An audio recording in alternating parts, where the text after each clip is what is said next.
Hi Black Mirror fans, I'm Louise, I'm the Sci-Fi Fantasy Editor at radiotimes.com. And I'm Morgan, I'm the drama writer here at radiotimes.com. And after a 4-year wait, Black Mirror Season 6 is finally here, and we're here to chat through all the spoilery moments with you. So buckle in. Morgan, obviously it has been a 4-year wait. It's been a long old wait, waiting for Charlie Brooker to give us Black Mirror fans exactly what we want. But what do you think of it in general? Do you think it has been worth the wait, Louise? Yeah, I think it has been, honestly. I mean, for me, there were ups and downs. We were talking a little bit about how some of them we think could have gone a bit further. Some of them were a little bit slow in places. But on the whole, I thought it was almost simultaneously a real return to form, but something really fresh from him. Yeah. What did you think? I think exactly the same. I think there are going to be some episodes that aren't going to feel like traditional Black Mirror to a lot of long-standing fans. But I think, you know what, like when you're 6 seasons in, why not have a little bit of fun with the format, with what you're trying to say? And I think in this, a lot of the times when we think of Black Mirror, we're thinking of the technology, we're thinking of the future, we're thinking of, you know, the way that Black Mirror has kind of been able to foreshadow events that are happening to this day. But this season kind of strips it all back and really underlines the fact that Black Mirror is all about leaving you with those kind of chilling thoughts about humanity. And I think that's what this season does really well. Yeah, it 100% does. And on that note, our first episode is Joan is Awful. Yes. Features quite an interesting Netflix parody situation, which, it was quite intriguing that we actually watched it on that platform. Yeah. With the big twist that obviously Annie Murphy's Joan isn't the real Joan. Yeah. There's another Joan there, and Annie Murphy is actually, you know, it also exists in this universe as herself. Salma Hayek eventually plays herself.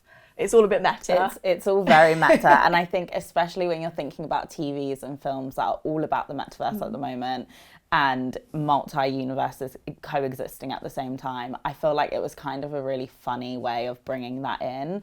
But it is one that really will make your head spin. I feel like it's kind of a blinking you miss it moment at the end as to it being explained and like actually what the hell is going on. But I think in hindsight, it's probably one of the most overtly comedic episodes of Black Mirror so far. You will end up laughing throughout the whole thing. But I do think that it could have done with a bit more fleshing out. Yeah. I don't know what you think. No, 100%. I loved the comedy of it. That scene of Annie Murphy just in the church, you know. Oh my God. That really reminded me of Bridesmaids for some reason. But I think, that episode, and then also seeing how Salma Hayek was following everything that Annie was doing. And it was just getting more and more ridiculous as we went on. Yeah. And I think it was a really nice way to kind of enter the season, really. Quite lighthearted. Absolutely. The cast played it absolutely perfectly, I think. And, you know, I completely agree. It was a little bit, I think we could have gone a little bit further at the end, maybe. You know, it ended, I think, a little bit abruptly, but it was definitely a nice way into the season. Yeah, and it actually ended on a relatively happy note. I know, a bit rare for Black Mirror. I know. As for the second one, we kind of get into a bit more darker territory in the second episode of Black Mirror Season 6 with Lock Henry. Louise, what did you think of Lock Henry? I think Lock Henry might actually be my favourite of the lot. It feels so classic Black Mirror. It's so stripped back almost, with still such a clear commentary on true crime. The twist I really liked. I can imagine some people might have seen it coming, but maybe not to the extent. The twist being that Davis's dad, the late policeman who we thought was just investigating the crime, was actually part of it. Yeah. And that his mum, who, you know, is in the house with his girlfriend, was actually part of it too. And there's a lot of evidence that she has just found. Yeah. So I think it's built in distrust in me of anyone who keeps a massive collection of VHS tapes. Honestly. I think that entire episode, I'm a massive true crime documentary fan, and I think after watching it, it has once again underlined the kind of morbid fascination we all have with wanting to know why people do the things that they do, and that's really what Pia and David set out to try and uncover. And obviously in the run-up to them finding out why Ian O'Dare tortured and killed these people, he obviously unveils the fact that his parents were involved. And I think the way it ended was really really great and really thought-provoking. But we obviously mentioned before, like with Jonah's Awful, we just think it could have done with a bit more time at the end to really explore like what actually happened with Pia and what ended up happening with Davis at the end. Yeah, honestly, justice for Pia, because it was a bit, that bit did feel a little bit rushed, but out of them all, I think it definitely was my favourite. Yeah. Going into actually another one of my favourites, Beyond the Sea. Yeah, I think Beyond the Sea is, at the moment, this could probably change, but at the moment, I think Beyond the Sea is my personal favourite. Just because you go into it thinking that the episode is going to be about one thing, and it's going to be about these two astronauts who are on this deep space mission. And really, it's actually one of the most complex episodes about human emotion. Like, it's really just exploring isolation, loneliness, relationships, and it's really stripped back. And Charlie Brooker has obviously admitted that he came up with the idea when we were in lockdown, and you can totally feel that when you're watching it, but it's not like rammed down your throat in any way to try and make you think of the pandemic. It really does bring back those feelings of isolation and what next for the characters involved. How did you think about how it wrapped up? Yeah, I mean, it was another big twist for us, wasn't it? I thought it was a bit of a strange decision for David's character, for David, sorry. Yeah. I liked it in the way that I think it was, it was a classic Black Mirror shocker. We've had these episodes.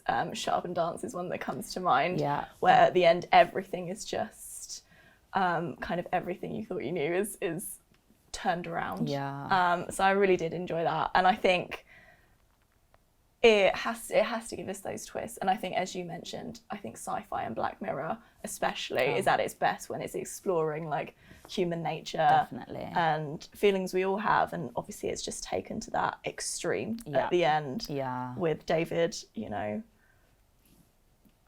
carrying out that murderous act that's happened to him before. So and those two guys, now we assume, obviously it's left a bit open-ended, but we assume now just continuing to live together. Mission together, kind of now in the same position. Of, at the beginning of the episode, we saw David having to go through this horrific loss of his family, and then now at the end, it's Cliff having to go through the exact same thing, and now they're 2 years into a 6-year space mission. So God knows what's going on for the next 4 years. But I think it left it open-ended, but you can pretty much piece together what's going to happen with that just one. Deeply unsettling, as we've come to expect. Yeah, and another unsettling episode was Maisie Day. Yes. I think past episode 3, we really get into the horror side of this season.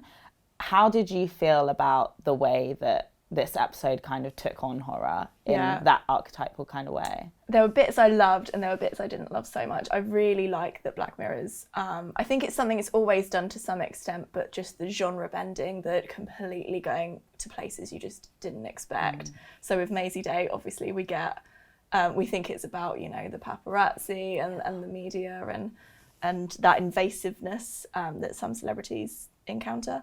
At the end, we get a supernatural twist, which I don't think a lot of people will see coming. I was pretty shocked by it. Yeah, I didn't know what was going to come, but I honestly did not think that it was going to be like a werewolf, mythical creature tearing apart this small community. I think, obviously, it's taken it to the extreme, but I think it did really manage to kind of analyse that kind of early 2000s relationship with pop culture, with paparazzi, especially with like popular figures like Britney Spears, Lindsay Lohan, and immediately those kinds of real life people come to mind when you're watching this episode. But obviously it does take it that step farther, and I do think that that kind of supernatural element could work for a lot of people, but I do think that this is one of the more polarizing episodes of the season. I do think that a lot of people may not like how it's lent into the supernatural, but I do think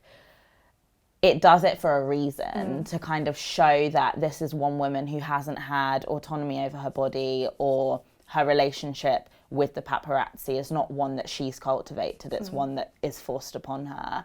And so I do think that it's almost her taking back her power in a way, obviously to the extreme, but yeah, I do think that this is one that's gonna offer up a lot of differing opinions. Yeah, I completely agree, and I think it's needed that Black Mirror does reinvent itself like that. You know, if I'm struggling to think of an ending that episode could have had where it doesn't subvert all our expectations. That, you know, I don't know how it could have gone sort of another way other than just twisting everything on its head. So I think it, in that way, was done really well. And yeah, as I mentioned, it's still classic Black Mirror in that it, you know, it has that ending that shocks everyone, unsettles everyone.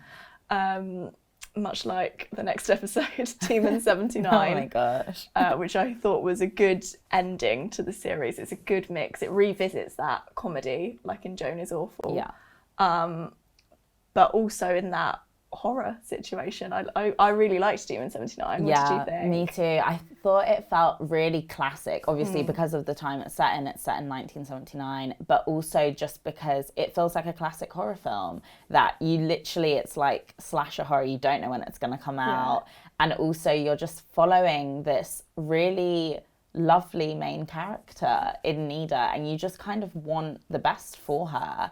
And in the weird way that Black Mirror takes you along for a ride in its episodes, you kind of feel yourself empathizing with some of her actions. I'm not gonna lie, I was rooting for her when she put on that red leather jacket. Let's go. It was a perfect character turn moment in that last scene where you're finally seeing her like getting the power back into her life after she's literally been trodden over by everyone. But yeah, it's a typical Black Mirror episode in that it does make you empathize with probably like a morally corrupt person. Yeah. But it wouldn't be a season without it. But how did you think of how it wrapped up? Yeah, I thought it was good. I think there was something in me that was a bit like, is that war gonna break out? Has she just been? I wondered at one point if, you know, it was all just a lie and she'd just been taken along, and it was just, you know, this demon corrupting her for no reason other than to corrupt her, which I thought would also potentially be a way that it would go. But I did like the ending. I think it almost makes it more satisfying in a way that, you know, everything she was thinking was right, everything she'd been told was correct, and that she and God escaped together at the end. It was great, and everyone should have just listened to her in the first place. The love story no one expected as well. So what did you think of Black Mirror Season 6? Be sure to check out everything we've got at radiotimes.com and let us know what you thought.